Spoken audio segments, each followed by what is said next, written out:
өөрсдөө хэрэгцээ жоон дотоод маань үсэндээ аваа авсалтай. Аваа авсалтай болоо авсалтаараа жоон зөвчсөн.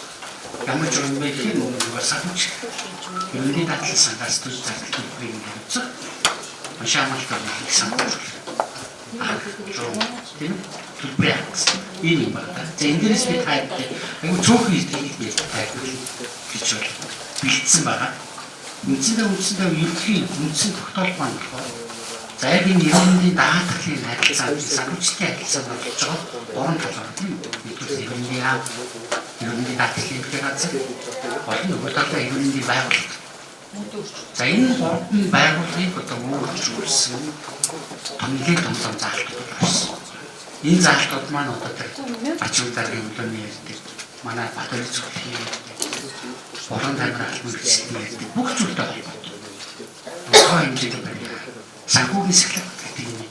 Бүдүүл энэ жилдээ ямар нэг тэр юм байх хэвээр зүүнтэй холбоотой залтуудыг гаргаж ирсэн байна. За ерөнхий даатгалын ихэнх газар болохоор за тухайн жилийн батлагдсан төсвийг сар болгоно байна. За түн дээр үндэслээд тэр төсвийн үйлчлэгээ зохион байгуулалтыг хийж ажиллах ёстой шүү. За дээрээс нь хамгийн гол юм болохоор сангийн тэнцлэг хийж ажиллах. Үр дүнгээр ажиллах ёстой шүү. Гэсэн болсон юм. За энийг бол анх тогтоолыг боловсруулад хоёрын амнаас санал авах сангийн ам болон ерөнхий амнаас гэсэн яг гол үндсэн санаа нь үүссэн. Тэр бол одоо санаа үүссэн. Үр дүнгээр ажиллах ёстой шүү. Ерөнхий даатгалын сангийнхаа тэнцлийг хангаж эзлэе. За дээрээс нь одоо тэр бодлоо авах гэрээтэй холбоотой бас зохицуултын асуудлуудыг бас нэгэн том байрсан гэрээ байгуулаагүй, гэрээ зөвшөөрөөгүй, хилцээлт орохоос галзсан, тоо хэмжээг хэтрүүлэн хэмжсэн. Зэргээр үр төлбөр үүсгэх нөлөөлсөн бол за холбогдох ихэмжлийн төлөвлөлтийг хаадаг тийм. За шаардлагатай бол гэрээ цуцсан холбогдох албан тушаалтанд хариуцлага тооцоолох гэж их бүхий байгууллагууд тийм гэсэн. Тэгээд өдөртөө байгууллага ерөнхий даатгалын эцсийн зөвлөлтөөр хэрэгжтэй хэлцүүлэх гэсэн. Ийм залтууд гарсан байна.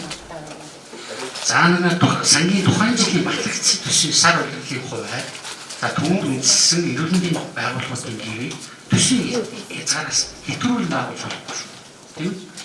За гэрээ заасан тоо хэмжээг болон төсвөөс хэтэрсэн хэмжилж ихэмжлийг бол хүлээн авах санхүүжилт авах ийм хорлох ийм заалтууд бол за эдгээр залтыг зөвсөн албан тушаалтанд хариуцлага тавьчих гэсэн ийм заалт. За эрүүлэндийн яамн дээр болохоор за даатгалын сангийнхаа тухайн жилийн батлагдсан төсвийн сар удирдлагын хувьд болон түүнд үндэссэн за эрүүлэндийн байгууллагуудынхаа төсөв тоо хэмжээг хяналт эрүүлэндийн яамн за тэгээ сангийн тэнцлийг хангаж үр төлбөргүй ажиллахад нь бас хяналт тавиарай. За төрийн үеийн эрүүлэндийн байгууллагуудын төсвийн зардлыг бодитоогоор төлөвлөх ёстой. За орлоготой нийцсэн зарцуулалтын эрхийг нээж санхүүжилт нь бас хяналт авах. Ийм зохицуулалтыг хийж бол эрүүлэндийн яам бол болчтой болон өөр болгосон байна. За одоо эрүүлэндийн байгууллагууд талаар тэгээд төсвийн тухай хуулиар баримталж ажиллана. Төсвийн тухай хуулийн 6-гийн 2 дахь заалтын дагуу жил бүрийн төсвийн зарлагын орлого болон санхүүжүүлэх бусад их усрээр нь бүрэн нөхөд байхаар төлөвлөн баталж хэрэгжүүлээрэй. Тийм ээ. За тэгээд 6-гийн 4-ийн 1 дахь заалтын дагуу төсвийг үр ашигтай хяналттай байгаар төлөвлөлт зарцуулах. Ийм үгийг эрүүлэндийн байгууллагууд олгосон байна. За тэгээд мөн одоо авлага үр төлбөр үүсэхгүй байх дээр одоо санхүүгийн удирдлагатай баримталж ажиллах ийм заалттай байгаа. За мөн сангийн тухайн жилийн батлагдсан төсвийн сар удирдлагын хувьд за үнэтэй үндэслээд гэрээнд заасан төсөв тоо хэмжээг баримталж ажиллаарай. За тэгээ орлогын дүнтэй үйлдсэн зардлыг төлөвлөөр үр хавлага үүсгэх ажиллана. За дээрээс нь одоо яг энэ бүхэнтэй холбоотойгоор энэхий төсвийн үйлчлэгээний үр дүнг сайжруулах, за төвлөрөл сааруулах, өөрөөр тогтоолын хол зарчмууд байгаа. Төсвийн үйлчлэгээ зохиох шийдэл юм үзүүлэх.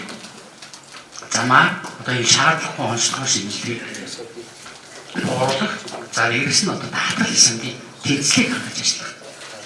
Замаар одоо үр ашиг дээшлэх. Ийм үргийг бол эрүүл мэндийн байгууллага тавьсан. Ийм том чухал заалтууд болж байна. Энэ бол өмнөх одоо 5 тогтоолын заалт дээр нь яг иймтэй холбоотой заалтууд бол ордоггүй байсан. Санхүүгийн сэлбэгтэй холбоотой заалтууд ордоггүй байсан. За одоо энэ 6 дугаар бүрээр бол ийм заалтууд орж ирсэн. Энэ тогтоолны маань бас нэг онцлог гэж хэлж байна. За дээрээс нь сая дараагийн слайд дээр байна. За энэ маань ерөнхийдөө тогтоолынхоо ерөнхий хэсэг байна. Ерөнхий дадлын зөвлөлтөөс жагсаалт төлбөрийн хэмжээ зураг батлах тухай ерөнхий тогтоолын маань нэг заалт нь болж байна. За 3 дугаар хавсгалтад болохоор бид чамаа батлах гэсэн. За тэгээд зурган дээр болохоор бид түрүүн одоо тэр таблын ярилцсан зочид тусна төлөвлөгөө арга гэсэн. Ийм 3 ойлголтыг бид нар бас нэхийг нэрчилсэн хэрэгцсэн тийм зочид яах хэвээр арга төлөвлөгөө ямар зохион байгуулалт ерөнхий байгууллагын тусламж үзүүлэх хэвээр байна. За бид нар болохоор журнал дээр болохоор энийг тодорхойлоод заахад өгсөн. Зочидээр нь бид яг ямар тусламж үзүүлэх тийм. За ингээд болохоор одоо өмнө нь төр хариуцдаг байсан. Их барих, яраа, осол юм халдварт өвчин, айн настай ихтэй цоцмог өвчин, эмгэгний тусламж үйлчлэгээ, за яаралтай болон төргийн тусламж. Зэрэг тухайн өвчин эмгийг за богино хугацаанд цаг алдлын эмчлэг зорилгоор үзүүлэх юм тусламж үйлчлэгээ, цоцмог тусламж үйлчлэгээ оруулаад энэ дээр бол гэрээ тусгацсан тоо хэмжээгээр санхүүжүүлэх ийм зохицуултыг оруулсан байна. За төлөвлөгөөд болохоор амлалтын тусламж үйлчлэгээ, за зарим өдрийн эмчилгээнүүдийг оруулж өгсөн. За үүнд болохоор диализ орж ирж, хот тавдрын хийм болон туяаны өдрийн эмчилгээнүүд орж ирж, өдрийн мэсцлүүд орж ирж, сэргээн засах болон хөнгөлч тусламж үйлчлэгээ.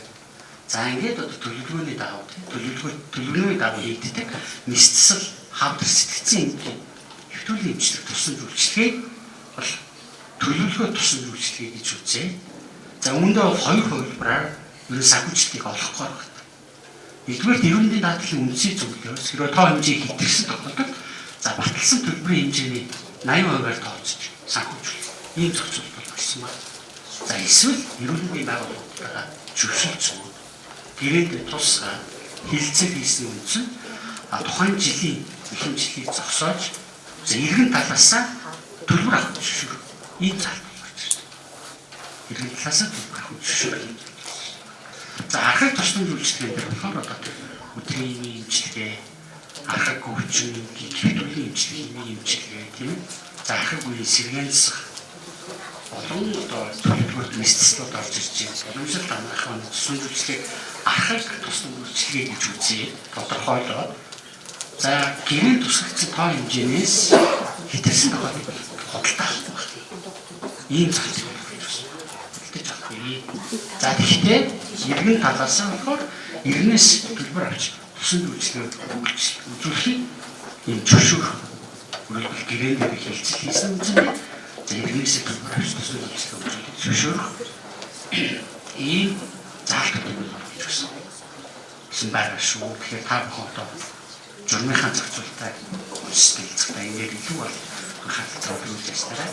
За дээрээс нь одоо бус дээр бүх хоёрын зүйл заалт дээр болохоор бити одоо оншин хамаалалтаа бүлэг оншин бүлэг одоо өргөн гэж зэрэг ийм хоорон зүйлс бити гаргаарай тийм. За дээрээс нь одоо яг төлбөртэй иргэнээс хариуц авах төлбөртэй холбоотойгоор өөр төлбөрийг иргэнээс бити аваарай. Энэ маань өөрөө хуулиндаа гэсэн зүйл заалт болсон гэдэг шүү дээ. Ахын хотоос үлдэх тийм. Хэвтүүлийн эмчтэй хугацаанд иргэнээс хэрэгслийг зардлыг гаргуулж болохгүй гэсэн. Хэрвээ ийм зөрчил ийлрээ хэрвээ одоо ингээд асуудал үүсээд иргэнээс төлбөр авсан нотолцсон тохиолдолд за тэр нэмэлт төлбөрийн хэмжээтэй дүүцэх санхүүжилтийг дараагийн санхүүжилтээс нь бууруулах. Тийм. Хэрвээ дахин давтвал одоо гэрээ цуслах хүртэл юм арга хэмжээг авах шүү гэсэн бас ийм зүйл заалтууд болж ирсэн байна. За дээрээс нь одоо нөгөө асуудал тоо хэмжээ хэтэрсэн асуудал байна тийм үү? За хэрвээ Ерөнхий байгууллагын гэрээнд тусгацсан тоо хэмжээс хийгдсэн нэг шаардлагатай тусан үйлчлэгийн төлбөрийн хэмжээг богуулснаас үүдэн иргэнээс нэмэлт бит яваарай. За төлбөртэй үзүүлэх буюу за эсвэл одоо өөр ерөнхий байгууллага ийм шилжүүлсэн тохиолдолд ийм торгуул нуугдуулах эсвэл одоо тэр яг тэр тухайн оншин амралтад үлээ гэрээ байгуулсан тохиолдолд уг тусан үйлчлэгийн хөтөлбөр гэрээ туслах зэрэг хүртэл арга хэмжээ авч шилжүүлэх ийм залтууд бол орсон байгаа шүү. Тэгэхээр та бүхэн маань цаашдаа одоо үйл ажиллагаа явуулахдаа энэ тал дээр бол илүү гэсэн анхаарч ирсээрэй гэдэг ийм зүйлийг өгөх болно. За ингээд ерөнхийдөө хэлцүүлэх гэж тусч.